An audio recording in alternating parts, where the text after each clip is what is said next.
Evening folks, welcome to another Friday Waffle. Apologise about the rather unflattering camera angle. I'm downstairs in my kitchen with my jacket on because it's bloody Baltic, and I'm just filming this on the iPad. So I hope you're all excuse me, I hope you're all doing fine. I'm making this yesterday, which is Thursday. It's the Easter weekend, obviously, for a lot of people. Now, because I work for an English company, I get these days off. Previously, you never got them off, so it's quite good. We've got 4 days off, which is great. So I'm heading up to Aberdeen again tomorrow morning, driving up there, and then we'll stay over Friday night, Saturday night, and then come back down the road. So what have I been up to this week? Had quite a busy week. I did a live stream on what day did I do it on? I did a live stream on Sunday, and then I did a live stream on Monday, I should say, and then I was down in Swindon Tuesday, Wednesday. I don't mind going down there, but it's a long 2 days, because obviously you're in the hotel yourself at night. I did go to the gym for a wee bit, and when I was down there, and then you're sitting having your dinner on your own, which is always quite depressing. And then you had to sit for about three hours before the plane left on Wednesday. I didn't get back home until I think it was about 20 to 10. Apart from that, I've been alright. Job's a wee bit not enjoying it quite as much at the moment, for reasons that I can't go into, but yeah, you know what, it's one of these things, and I say that to everybody. I say, in life, nothing stays the same forever. Good things are always temporary, bad things are always temporary, and sometimes you've just got to kind of buckle down and just kind of keep at it, and things will get better, or worse, as the case may be sometimes. But hopefully things will sort themselves out on the job front. That's what I'm hoping for anyway.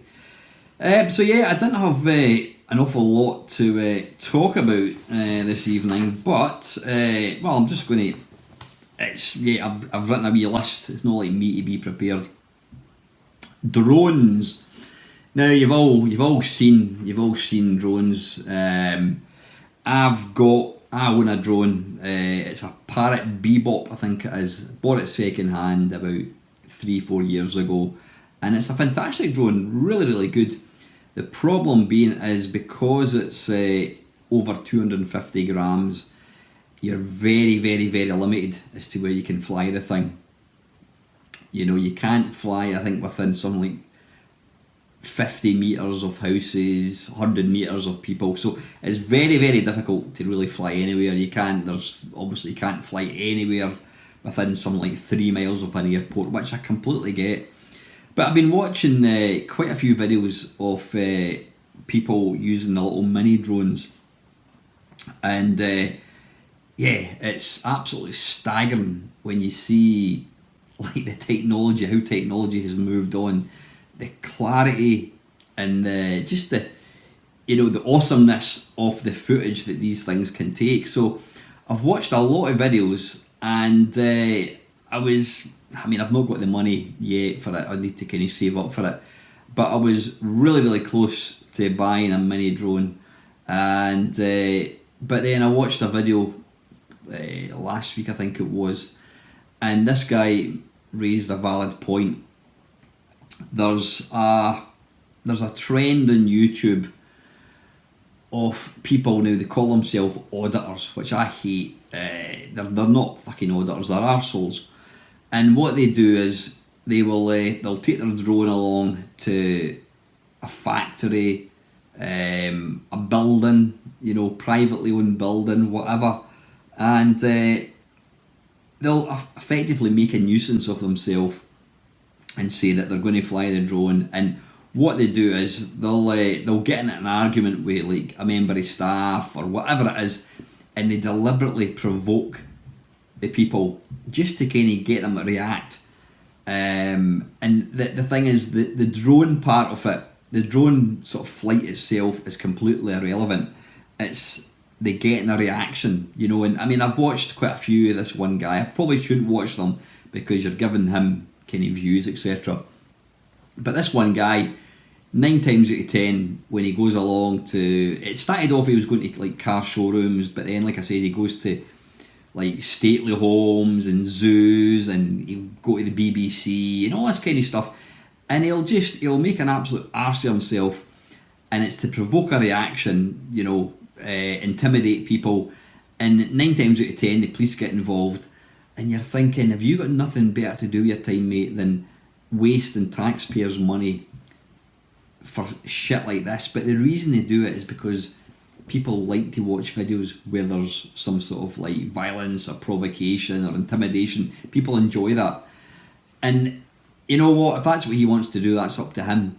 But the sad part of this is the fact that if they continue making these videos, which they're going to do because they're getting a lot of views, the government are going to end up clamping down on drones because of people like that. And it's just, it pisses me off that, you know, one or two, it's like a lot of things in life, one or two bad apples are going to spoil it for everybody. Mark Grayson, Mark, if you're watching this, mate, I would be interested to know your thoughts on this, because Mark's a good friend of mine. He does that professionally. He's got his own kind of photography business, and he does use drones in a professional capacity. I think the ones that he uses are going to be bigger, more kind of sturdy. But I'd be interested to know what your thoughts on these auditors are, Mark. But yeah, they're just it's a trend that you can see with social media. It's all about, you know, people like to see people getting angry or, you know, causing bother, arguments, fights, whatever. And sadly, you know, these are the kind of channels that probably make the money. But yeah, it's going to be a shame if these arseholes end up spoiling it for legitimate people that want to buy a drone, want to film, you know, beautiful scenery, hillsides, whatever it is, fly over water.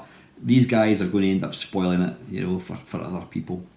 While I'm moaning, you've probably seen, if you're on Facebook or any kind of social media, you've probably seen a trend with apparently some person managed to, using AI, they managed to turn themselves into a plastic action figure, you know, behind the little within packaging. You know exactly what I'm talking about. And you can't go into Facebook now without seeing 4 or 5 of these things, and it's just becoming so boring. Honestly, I'm really that close for deleting Facebook off my phone. Just the shit, and the number of AI videos, and I don't know what it is, a lot of them seem to be kind of Indian, sort of like originate from that sort of part of the world, where it's some kind of mutation with a human head crawling out a cave. Just this absolute shite AI. And then you're getting all these stupid videos of like Samuel L. Jackson and John Travolta and Bruce Willis, all these guys as little babies. I've lost the will to live when it comes to AI. You would not believe how much I detest what it's doing, what it's become. Nothing at all that you see, any photograph. I've reached the stage where somebody will put a photograph up of something and I'll think, oh, that's amazing, but it's AI, and I don't believe it. And some of these photos may be real, but because of the crap the AI is pumping out, it's not AI itself that's causing that, it's the arseholes that put all this shit out. It's now made me not believe anything I see, which is a big shame.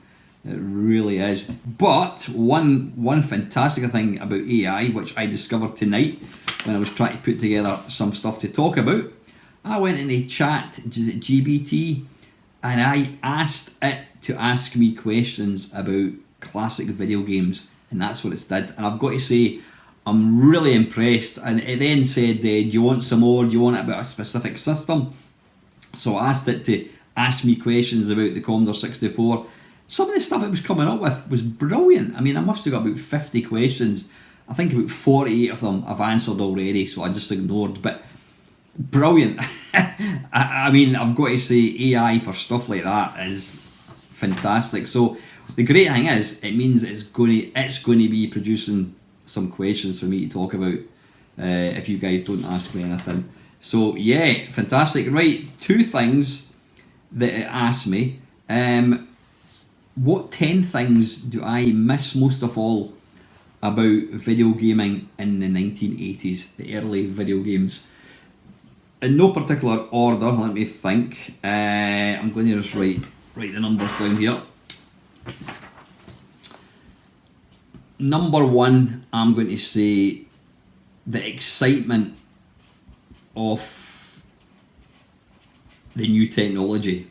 Yeah, just everything back in 1980 or whatever it was, 81, 82, it was all new. Getting a computer, just being able to type your name on a screen was fantastic.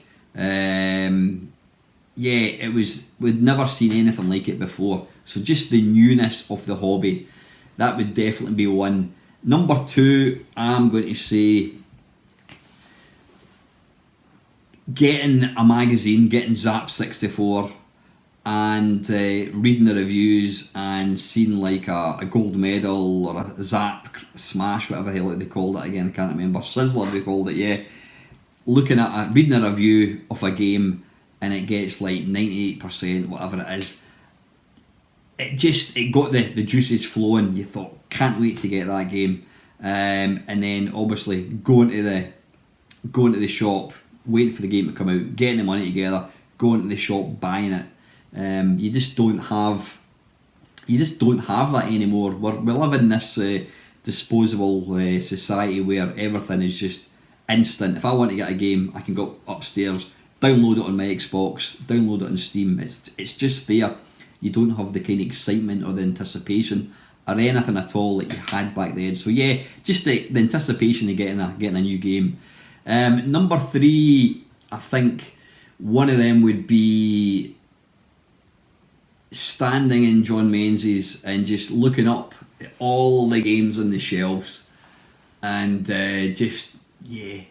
before, this is even before like magazines came along, all you had to go by was one, the screen, the cassette inlay cover thing, which was ridiculous because a lot of the times they'd be hand drawn. I mean, I don't think you ever got a game that had the graphics on the front. It was always like a painting or a drawing or a cartoon or something. So, whilst it may look exciting in the actual box, 9 times out of 10 the game is nothing like what you thought it was going to be. So you had to rely on the inlay inside. If you're lucky in the back, it might have some graphics showing you what you were getting. But yeah, that was just, it was special. You just didn't know. You'd maybe have 3 or 4. You'd be like, I can only afford to buy one.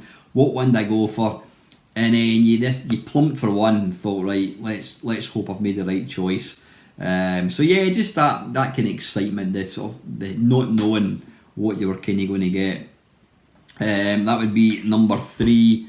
Number 4, I'm maybe going to struggle with 10 actually. Number 4, I'm going to say playing games with your mates.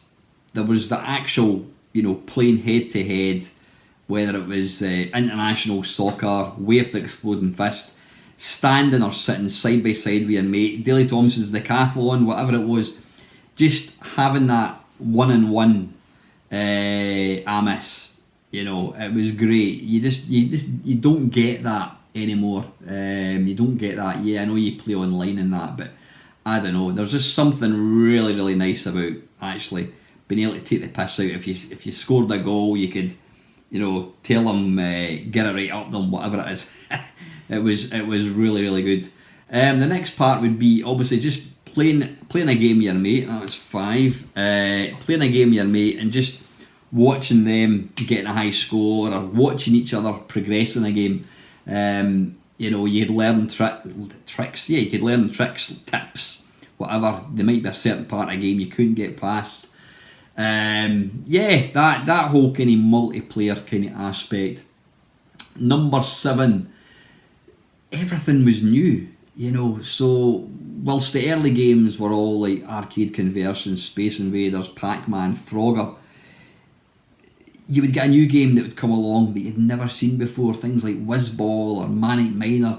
Everything was new. It was a brand new cottage industry. So everything was new. Nothing had been done before.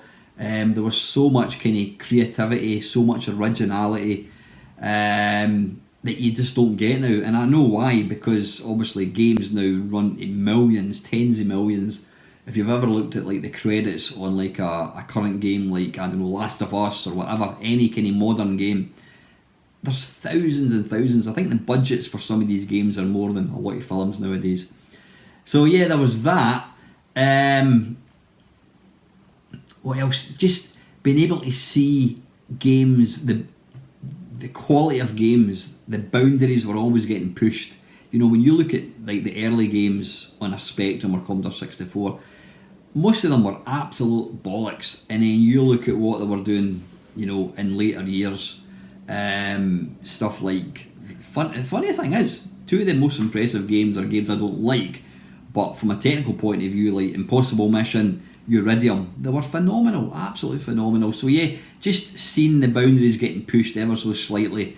Then you had things like you loaded Monty on the Run and suddenly the SID chip just exploded with this cacophony of sound and music, something you'd never ever heard of before. Excuse me. Yeah, that you just don't get that. You don't play a game in your Xbox now and say, listen to the music or the sound. You just take it for granted. What else was I going to say?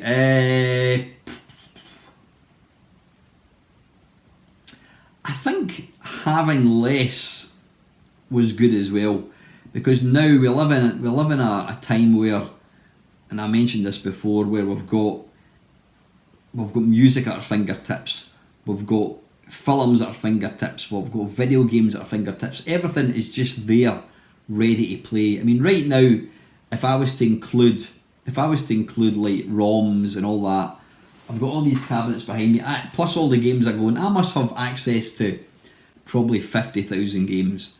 Whereas back in the 80s, you bought a game, you played it, you bought another one, you played it, and you got into it and you enjoyed it a lot more. So yeah, I think just kind of, it was simpler. And I think the last one, I don't know if that's 10 or what, or 9 or 10, doesn't matter.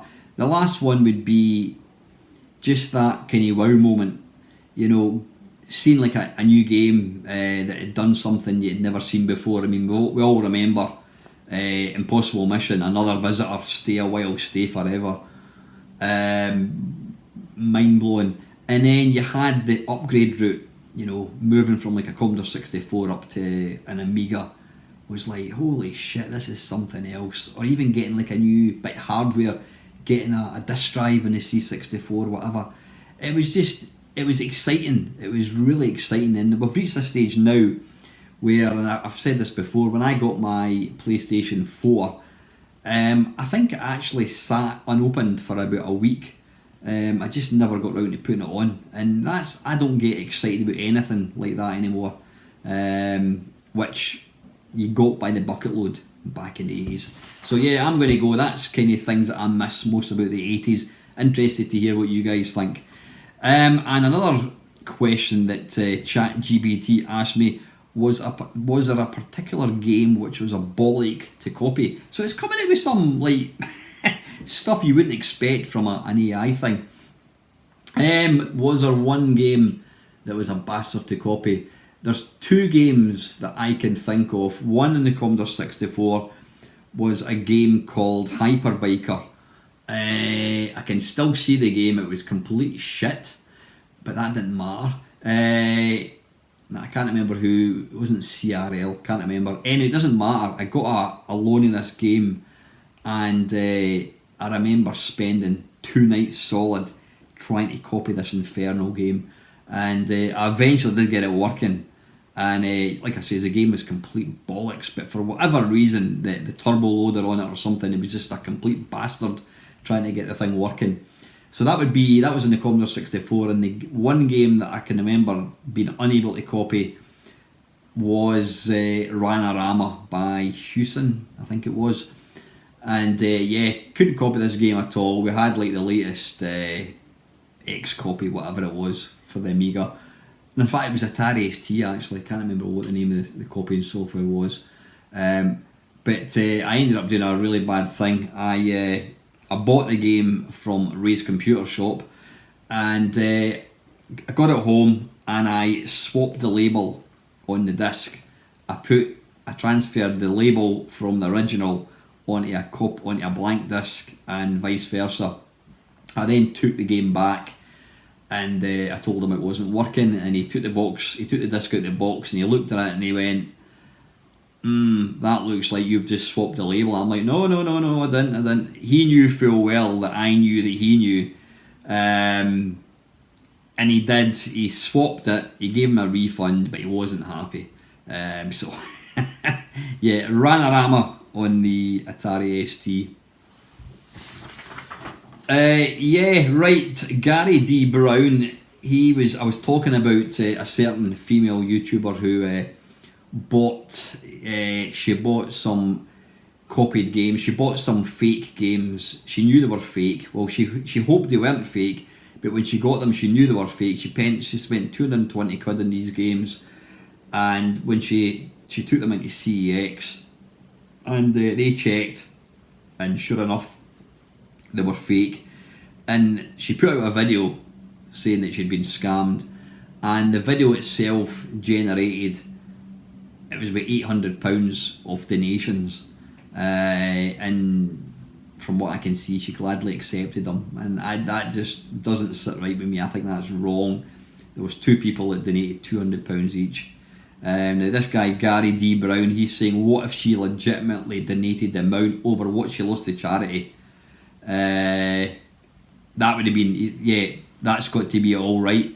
Absolutely. And did she do that? Absolutely not, Gary. At least I don't think she did. That would be completely fine. But no, I just hate seeing certain YouTubers just exploiting their audience.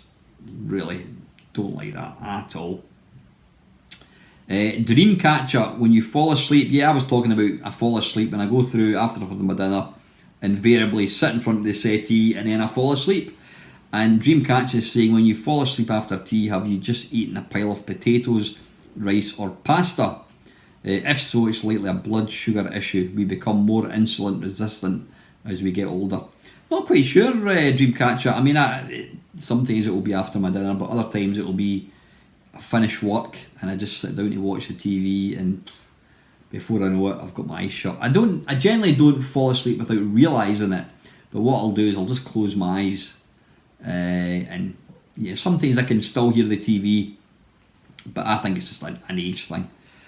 So and lastly, folks, Del Boy asked me 6 questions about 2 months ago, and I've never actually got round to answering these, so I'm going to do that right now.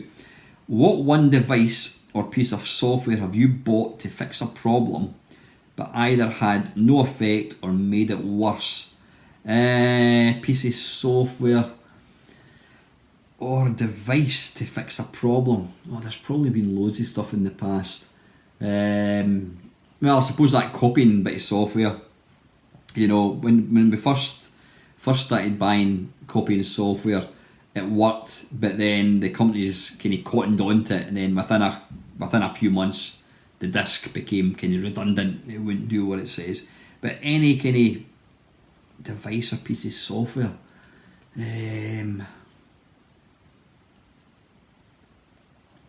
can't think of anything offhand, Dale. But I mean, I've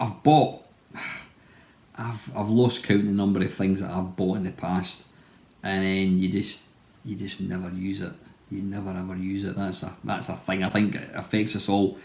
Can't think of anything offhand. Like I said, yeah, some copying software wouldn't work. So I'm going to move on. Number 2, what device cost you the most but ended up being little used, if at all? That's an easy one. The Spectrum Next. Yeah, bought the Spectrum Next when it came out. I funded the Kickstarter. Well, I don't know when it happened. It must have been about 2017 or something. I funded it, and then it eventually came out about 5 years later. I'm maybe exaggerating, I don't know. And yeah, it cost. In fact, I'm saying that. It wasn't too bad because it was a Kickstarter. I got it for maybe a couple £100, but you know, I bought it, I used it, I did a video of it, I raved about how good it was, and then within a matter of days, it sat on a shelf and it never got used, and I sold it. So yeah, probably the Spectrum Next, I would say, Dell. Number 3, what's the biggest bargain you have ever bought technology wise? Can't think of any like sort of modern current technology. I mean, obviously some of the handhelds that you buy nowadays from like AliExpress, you're getting little Android devices that will play virtually everything, and they've got glorious sound, glorious screens, perfect, and you're getting them for like £40. You know, I wouldn't say that so much as a bargain. It's more just the fact that technology has come down in price so much. But no, I mean, I think the biggest bargain I got, it maybe didn't seem a bargain at the time, but looking back now, would be when I two of them, when I bought my Vectrex. Got a Vectrex plus I think 7 games boxed with the screen, and I got that for £100. And I think it also came with a Binatone TV game as well. So yeah, I mean, you're looking at £300-400 for a Vectrex. And then also when I bought the Atari 800, I bought that online, but it was pick up only. And my mate Tony Temple, actually, he picked it up for me, and then he posted it to me, and he did message me and say, by the way, Al, he says, you're not going to believe the size of the box. There's so much stuff in it.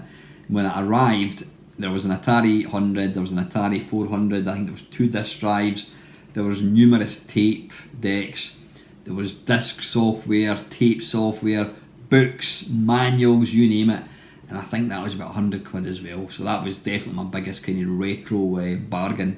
But that was quite a long time ago, when it, you know, not like now where things go for stupid money. Number 4, they say the years of what makes technology item historic or classic keeps moving forward. So what used to be the current is now classic. Will you move your own goalposts to accommodate? Yeah, I know what you mean. I mean, for me, and I know it sounds ridiculous, for me, like, I don't really see the PlayStation as being classic. I kind of look upon the PlayStation as being quite kind of modern and up to date, which is ridiculous because, I mean, it came out, when did it come out? 1995. It came out 30 years ago. So that's a stupid comment to make. But yeah, for me, the PlayStation is kind of current.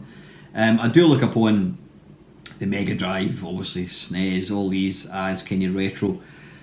But you know, for me, when it comes to like my video channel, people, my real kind of love is the real early stuff.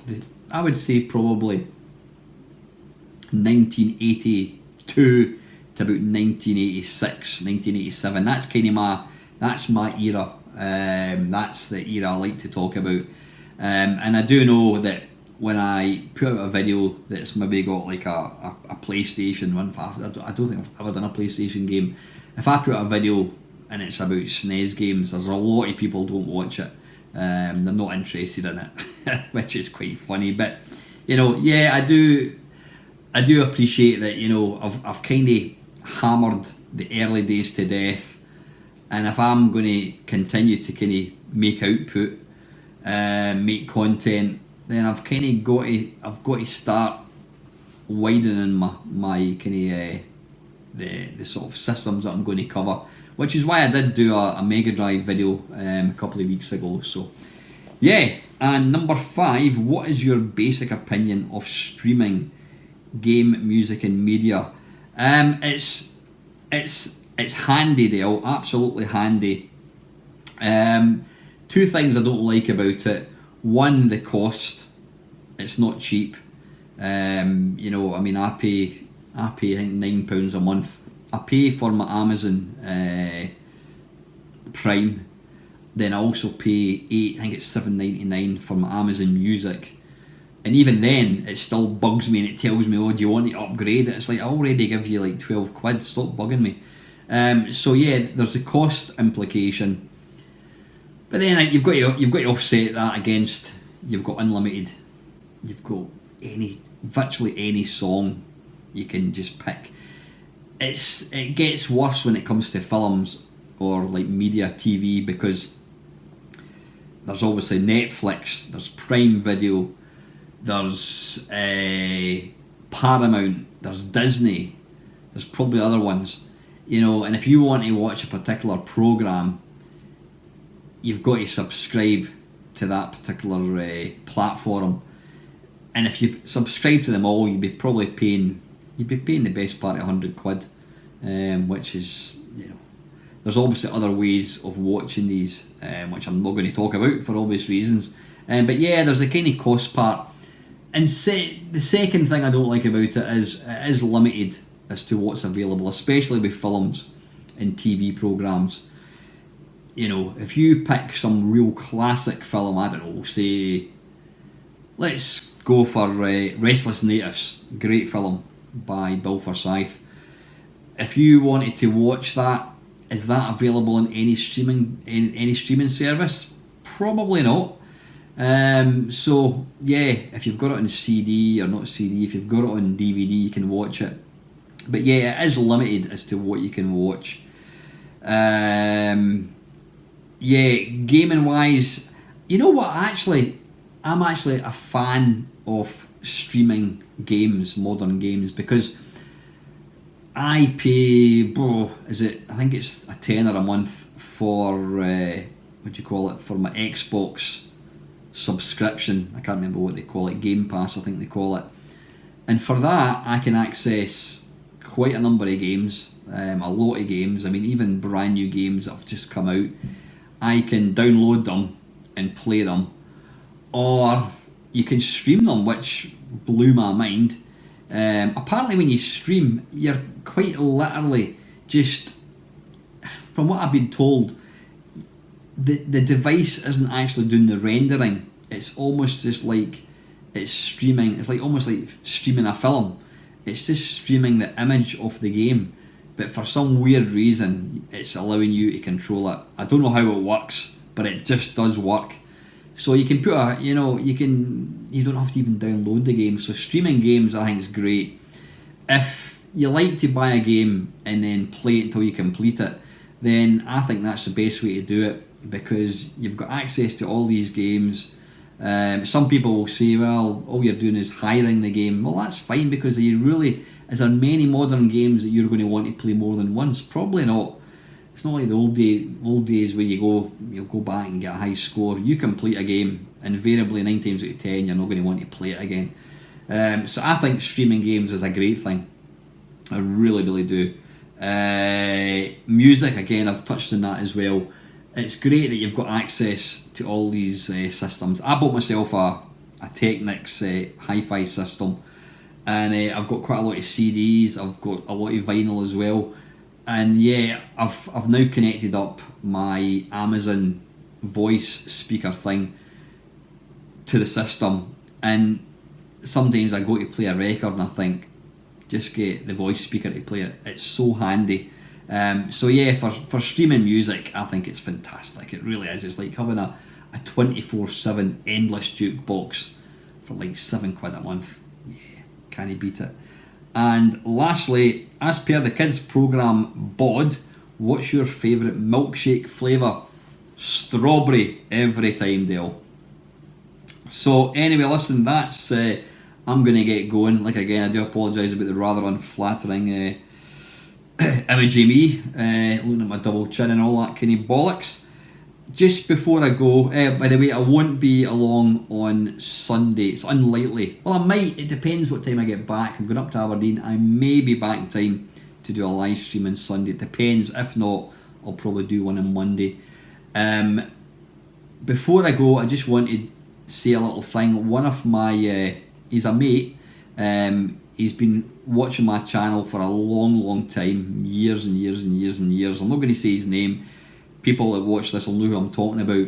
He's been going through quite a shit time in his personal life. He was telling us about it in Discord, and we've all kind of reached out to him. Now, we've not heard from him for about 2 weeks. He's always like present, you know, copying, watching my videos. He's in Discord. We've not seen or heard anything from him for the last couple of weeks. So I'm not going to say who it is, but you know who I'm talking about. If you're watching this, mate, please get in touch. We're all worried about you. You know, we care about you. Let us know that you're okay, mate. Alright. So anyway, folks, I'm going to get going and hopefully get this video uploaded. I hope you have a nice weekend. And until next time, guys, as always, thank you very much for watching.